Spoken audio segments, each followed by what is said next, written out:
খাসির মাংসের বাজে একটা গন্ধের জন্য যারা খাসির মাংস খান না তাদের জন্য আজকের এই রেসিপি।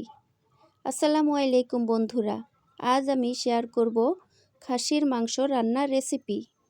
প্রথমে চুলায় একটি কড়াই বসিয়ে দিয়ে দিব সরিষার তেল।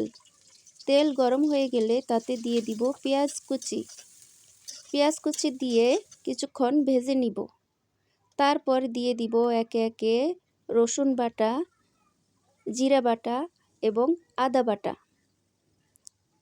তারপর মশলাগুলো একটু ভেজে নিব। এরপর দিব হলুদের গুঁড়ো, মরিচের গুঁড়ো এবং লবণ। তারপর দিয়ে দিব গরম মশলা। সব কয়টা মশলা দিয়ে সামান্য একটু পানি দিয়ে ঢাকনা দিয়ে আমি মশলাগুলো ভালো করে কষিয়ে নিব।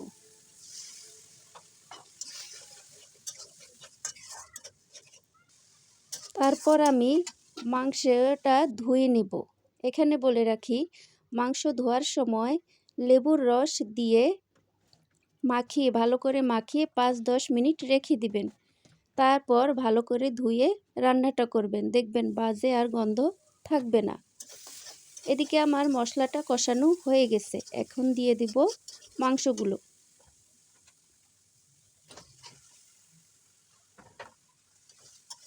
মাংসগুলো দিয়ে ভালো করে নেড়ে চেড়ে মশলাগুলো মাংসের সাথে মিশিয়ে নিব।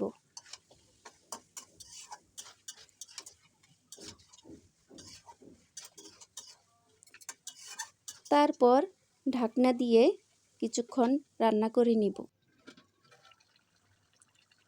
মাংস থেকে অলরেডি পানি বের হয়ে গেছে। এবার নেড়ে চেড়ে দিব, নিচে যেন না লেগে যায় সেই দিকে খেয়াল করব। ভালো করে নেড়ে চেড়ে কষিয়ে নিব।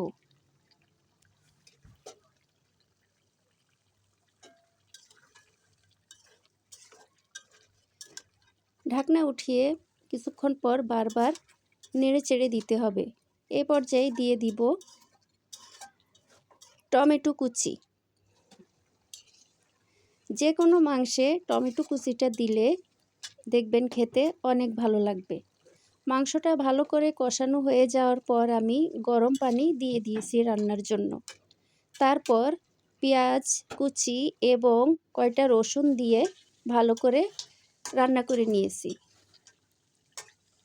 ব্যাস, হয়ে গেল আমার খাসির মাংস রান্না রেসিপি।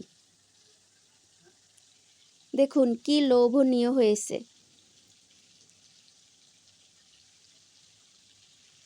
এভাবে রান্না করে দেখবেন, অনেক ভালো লাগবে। সবাই আমার জন্য দোয়া করবেন, সবাই পাশে থাকবেন। সবার জন্য দোয়া এবং ভালোবাসা রইল। আল্লাহ হাফেজ।